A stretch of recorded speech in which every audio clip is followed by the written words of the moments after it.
A war between India and Pakistan would be an absolute nightmare. Never mind the very real and relevant fact that both are nuclear powers, both have massive populations, and the impact of a war would be catastrophic, especially if it drags on for too long. Yet it appears to be virtually unavoidable unless we get some sort of miracle last-minute attempt to de-escalate from either side. So let's discuss what brought us to this point and why these two countries hate each other so much. We'll discuss the attack that brought about this current crisis, and we'll also discuss how this crisis could risk a larger war that neither country wants. There's a lot to discuss, so let's just jump right in. But before we do all that, there's a word from today's video sponsor, and that's me. I'm launching a Patreon to support this channel. This will help me to pay for video editing and other key capabilities that help me to grow the quality of these videos and potentially one day the quantity of these videos. And because of that, I'm not going to ask for donations here. And yes, I do have a Buy Me a Coffee if that's interesting to you. I don't market that because I would rather just provide some sort of additional service in return for your support. And that's all in addition to the free YouTube content that I'm making here right now. This, of course, takes me to the Patreon, where my members will receive weekly intelligence reports made by me on the top 5 international stories from the previous week. The analyst tier will receive this report, as well as receiving access to my videos early and weekly recognition at the end of every video. The senior analyst tier will receive all of those benefits, and they will also receive a monthly priority topic request that will be covered in greater depth in the following weekly report. So if you are somebody that's planning to travel somewhere and you want to know about the security situation in that place, or you have a business interest somewhere, or you're just curious about something, you can pop that question or that topic request into the membership. I'll do some research on it and I will present it in the next report for the group. I'll probably be adding more features to this in the future as we move along, but this is what I'm starting with right now. New analyst members will receive their first 7 days for free, so you can kind of see what we've got going so far and see if this is something that you're interested in before you actually commit. Check the link to the Patreon down in the video description for more. With all that, back to the video. In August 1947, the British Empire ended its colonial rule over the Indian subcontinent, leading to the creation of 2 independent nations, India and Pakistan.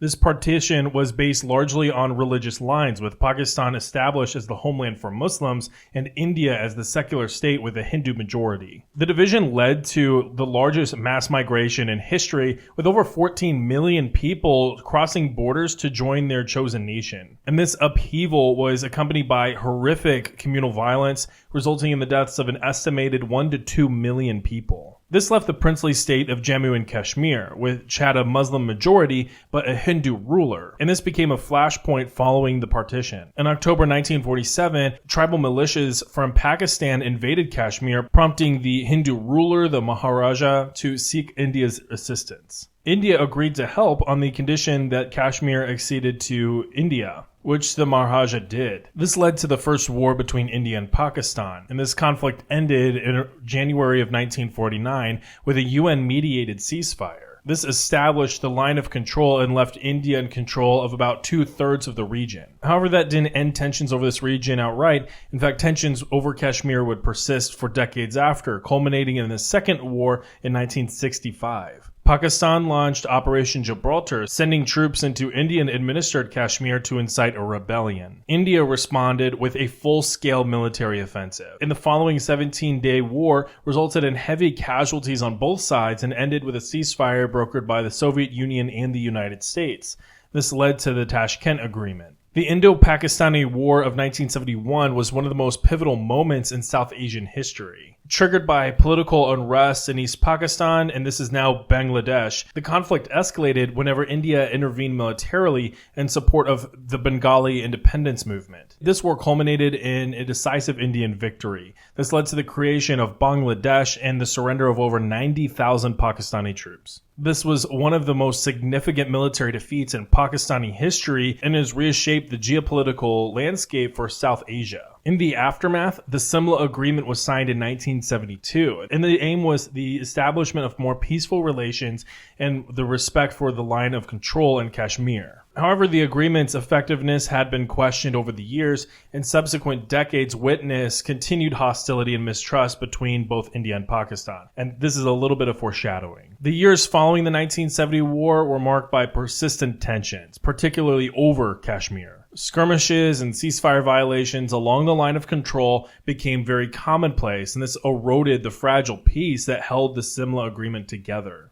A significant development occurred in 1974 when India conducted its first nuclear test, codenamed Smiling Buddha. The move not only demonstrated India's growing technological capabilities, but also kicked off an arms race in the region. Not to be outdone, Pakistan eventually conducted its own nuclear tests in 1998. In 2018, the India-Pakistan conflict witnessed a resurgence of violence. A notable incident was an attack on an Indian army base in Jammu in February, and this resulted in the deaths of 5 soldiers and a civilian. The attack was attributed to Pakistan-based militants, and that led to a heightened military response from India, which included cross-border operations and airstrikes. Despite this, both sides were ultimately able to de-escalate. Following that crisis, though, tensions have remained with occasional skirmishes very similar to this one, and that takes us to today. On April 22nd of 2025, a devastating terrorist attack took place near the Baisaran Valley in Pahalgam, which is a very popular tourist destination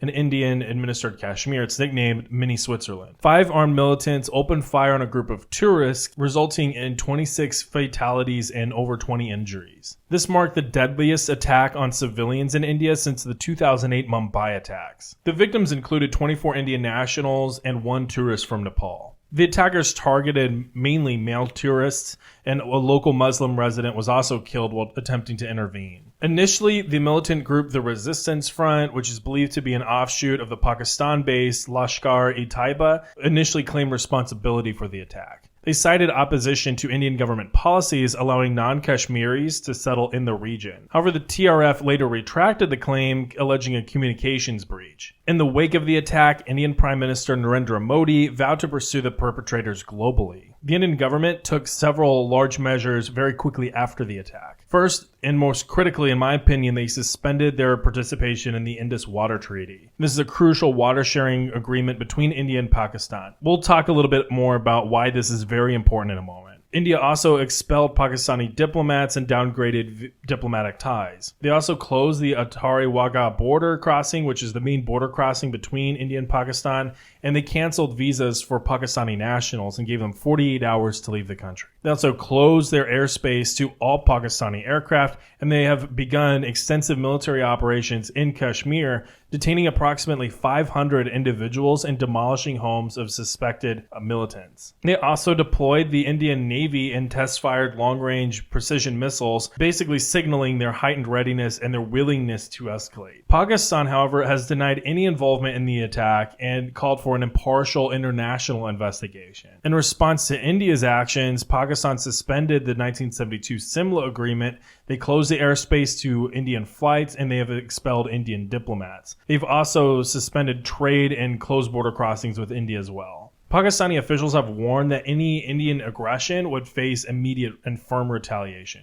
And since April 24th, both India and Pakistan have been exchanging small arms fire along the line of control, which has increased in the amount of veracity and the kinds of weapon systems that are being used, up to and including now, more recently, artillery pieces. Indian officials have stated that they plan to launch an operation in retaliation, while Pakistan has claimed that they will launch 4 missiles for every 1 missile that India launches. They also have made references to their nuclear weapons stockpile, but referencing that in the context of if Pakistan's existence gets threatened. Pakistan has also reactivated old air bases, and both sides have notified hospitals around Kashmir and neighboring regions to be prepared to handle an influx of patients, which that's never a good sign. Anytime you start seeing any kind of medical facilities be warned, or, emergency medical facilities being stood up, in more remote regions, then that's generally a sign that they're expecting something real to happen that would cause an influx of patients. All of this is moving very, very quickly. In fact, things have likely progressed a lot further whenever you are watching this video versus whenever I've made this video. In the wake of the April 22 attack, both India and Pakistan have been engaged in a series of retaliatory measures and strong rhetoric, and this signals a dangerous escalation. Indian Prime Minister Narendra Modi vowed to pursue the perpetrators, quote, to the ends of the earth,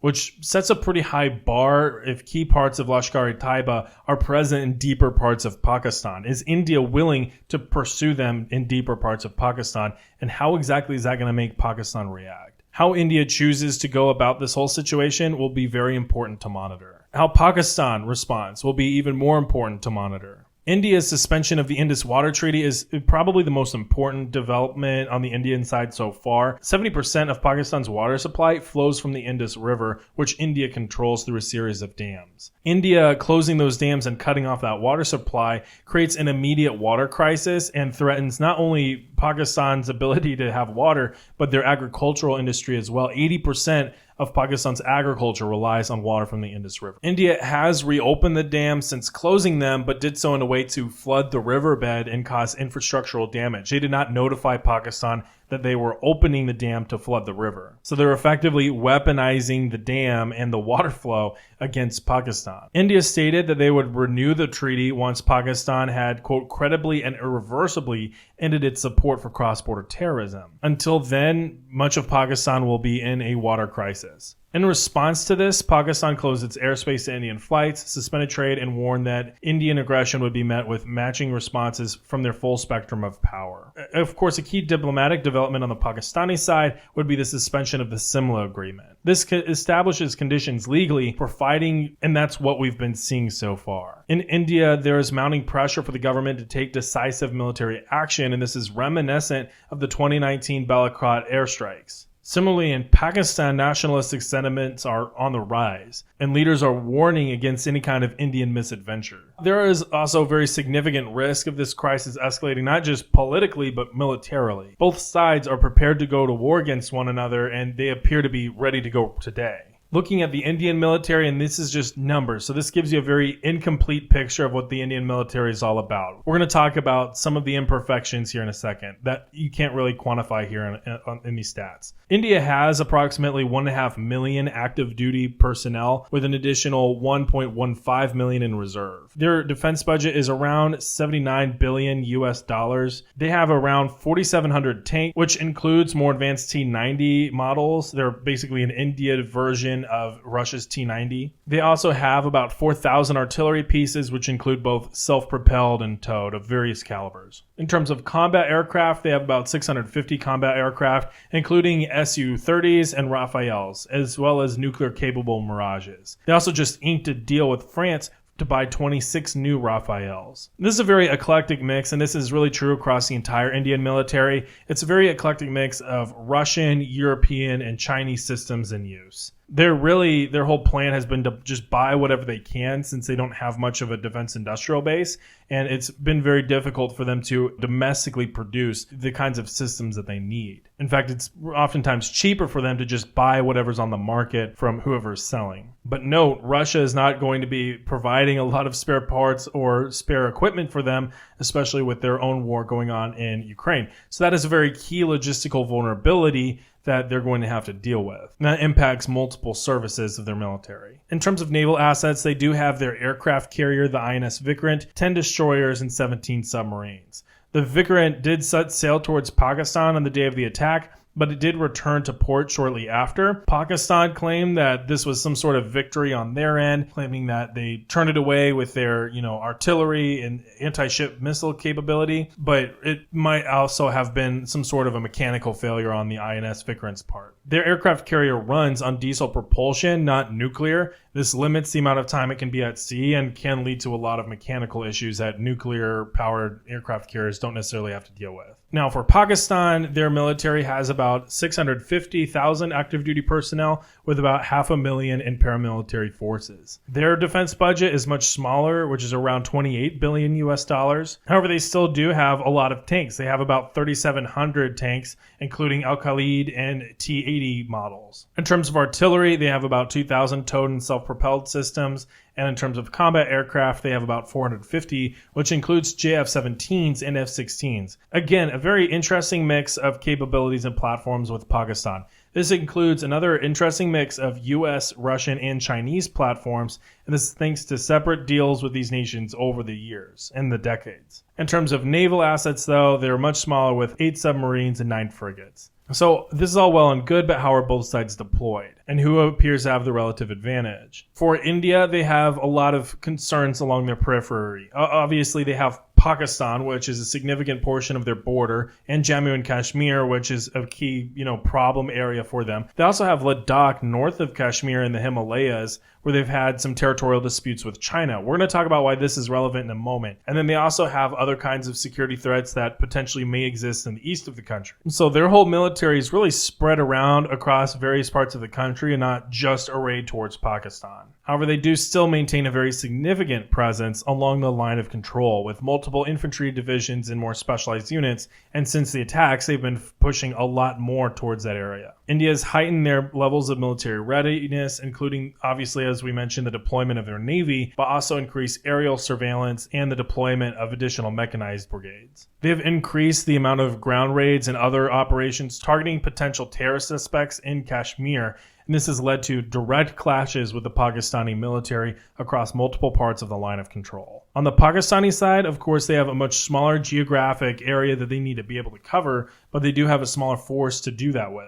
Of course, they have the border with Iran down in the southwest. They have the border with Afghanistan, which has seen some action in the past week or so. They've killed around 80 militants from the Taliban as of the time I'm recording this. That number likely will be a little bit higher than that by the time you're watching this. However, they also do have their extensive border with India as well as Kashmir to worry about. The Pakistani army has several corps responsible for the defense of its side of the line of control, with troops stationed on key sectors. Following the attack, they've also been pushing a lot of military forces towards the border. Both nations possess pretty significant nuclear arsenals. India is estimated to have around 170 warheads, and Pakistan's estimated to have around 164. The current escalations have been raising concerns about the potential for nuclear confrontation, especially given Pakistan's policy of not adhering to the no first use doctrine. Recent missile tests and military deployments by both countries show us that this is a very real situation and this is not bluster. Things may not just escalate vertically between the two, they might escalate laterally with their neighbors. Of course, southwest for Pakistan and Iran's dealing with their own security crisis. They don't necessarily have the kind of beef with each other that India and Pakistan obviously have, so that's not necessarily the concern for them. However, a conflict in Iran between the U.S. and Israel might make that border crossing between Iran and Pakistan even more unstable. A more intense conflict between India and Pakistan could lead to civilians fleeing through those border crossings into Iran, really trying to get in the direction of someplace safer. They can't go east towards India. They can't go north into the Himalayas, and they can't go really northwest into Afghanistan because there's the Taliban there. So their only option would be to flee just west into Iran, and it's not like Iran's going to be that safe. So it's just, there's going to be a lot of dislocated civilians in an area that has very high intensity conflicts going on and infrastructure that can't really support a lot of them. Now with the border with Afghanistan and Pakistan, it's definitely a more porous border, and that definitely has become a very big hotspot for movement between militant groups. Any escalation that happens between India and Pakistan could exacerbate the instability in Afghanistan, and this could increase the amount of activity that different extremist groups have based out of Afghanistan. Of course, I mentioned that Pakistan has already killed around 70 militants coming from Afghanistan, and that just shows that the Taliban and other groups are willing to exploit the tensions going on between India and Pakistan to launch attacks inside of Pakistan and beyond. It also doesn't help Pakistan that the Indian foreign minister met with the Taliban government this past week, and Lord knows what they talked about. I'd definitely be interested in being a fly on the wall. China, however, is a very close ally to Pakistan, and this is really Pakistan's biggest perk in this conflict. China also has its own border dispute with India in the Himalayas, and China has called for constraint on both sides. However, any miscalculation in this conflict could potentially draw China into this conflict, either diplomatically or militarily. As I mentioned, there's the conflict in Ladakh that's been a little cold lately, but there's certainly been some pretty high-profile exchanges between China and India. This could be a front that China could open against India if things with Pakistan got too dire. India is not really prepared for a two-front war, especially not a sustained one. A one-front war would be difficult enough as it is, especially if it drags on longer and longer. This is not about warfighting capabilities. We've already given some numbers. This is about logistics. The more ammo that India has to consume, the more spare parts that it needs to apply repairs to its aircraft and its other heavy equipment, the more it will be difficult for India to sustain a conflict, because again, they rely on a lot of Russian platforms, which they're not going to be getting a lot of spare parts for those platforms, not for this foreseeable future.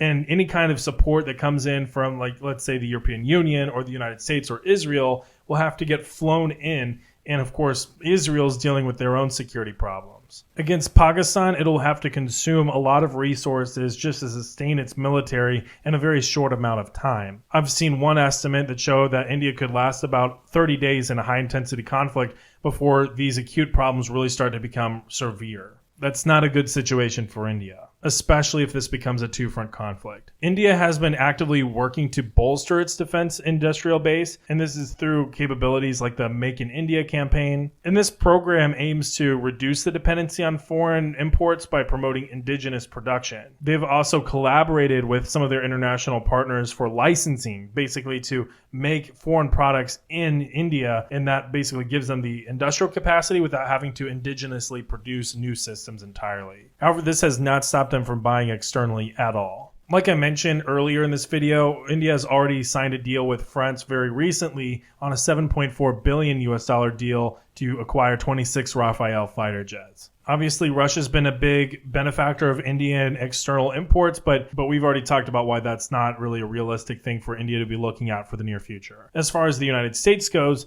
India has been deepening its ties with the U.S., potentially exploring different acquisitions like the F-35 stealth fighter jet. And this would be a huge bolster for India's Air Force. And this has also come with some historical cooperation between the U.S. military and India. China, of course, is Pakistan's primary defense partner, supplying a significant portion of its conventional weapons and strategic platforms. Turkey also has been engaged in defense cooperation with Pakistan, exploring joint ventures and technology transfers to enhance their military capabilities. In fact, since the tensions have erupted here in this past week, we've seen a lot of flights moving from Turkey into Pakistan, which could be potentially withdrawing Turkish nationals from Kashmir, could also be dropping off key weapon systems. Pakistan's defense procurement relies heavily on imports, similar to India, however, in this case from China. Pakistan's ability to sustain a prolonged high-intensity conflict is constrained by the economic challenges and limited domestic production capabilities. It would be very, very reliant on especially China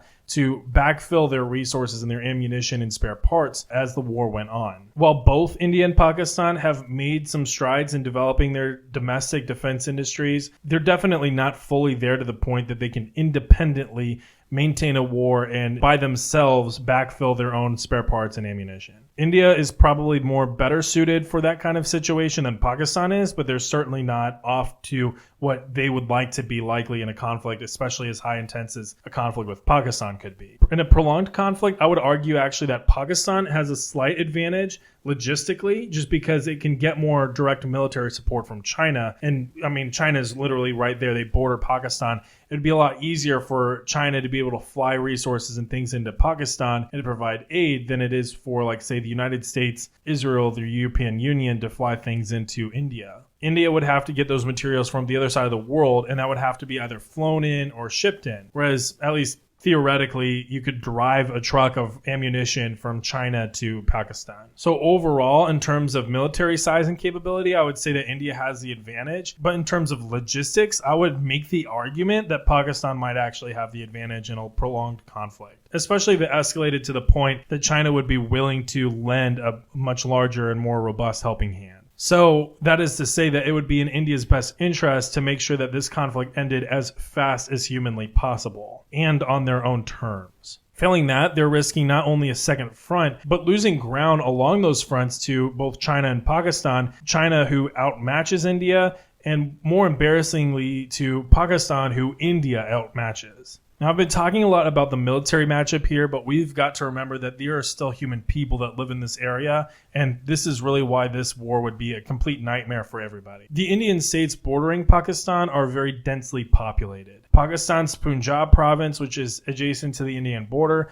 is the most populous with over 110 million residents. Other border provinces also have very significant populations. The Indian-administered Jammu and Kashmir region has an estimated population of 13.8 million people. A full-scale war between India and Pakistan would have catastrophic consequences not just for the civilian populations, but for the infrastructure that supports those populations, especially in the border areas. A new war would displace potentially tens of millions of people, which would overwhelm infrastructure and humanitarian resources in both countries. High population densities in border areas also risk civilian casualties from artillery shelling to airstrikes and ground operations. Agriculture is the primary livelihood for people in this region, and that would be severely impacted by food shortages and economic instability from the conflict, as well as the already ongoing water crisis. If you look at a map, you've got to ask where these folks go, especially if they're Pakistani. Again, they can't go east towards the conflict line. That's out of the question. They can't go northwest into Afghanistan. They can't really go north towards China because they would have to cross through the Himalayas. And that's close enough to India, but also it's just extremely mountainous and rugged terrain. It's just not realistic. The only real option would be towards Iran, which is potentially looking at its own conflict and instability. So it's not like they can just stay put in Iran. They're going to have to continue to push westward or northward from there. A conflict here, especially a longer one, would result in a humanitarian crisis that I think nobody is really ready for or is really considering right now. This is a very concerning situation that could become catastrophic very quickly for both sides, especially if it begins to escalate to the point where either side feels like this is an existential conflict, which for Pakistan, with the water situation, that very quickly could become the case. This also risks escalation with outside powers like China getting involved. I would be surprised, honestly, if any of this got that far. I feel like at some point they're going to start to negotiate and look for some sort of a de-escalation path. But it's 2025 and crazy things have been happening, so who really knows? In either case, I'm going to have a more put together and a deeper assessment on my Patreon for members. So check that out if that sounds interesting to you. With all that, be sure, if you found this video to be interesting, like this video, comment your thoughts on what you think is going to happen. I mean, this is kind of like an out of left field situation. And comment if you think JD Vance is ultimately at fault. Subscribe for more analysis just like this. Check out the Patreon again if you want my actual assessment on the situation, as well as my assessment on other topics from the previous weeks. And I will see you all next time. Later.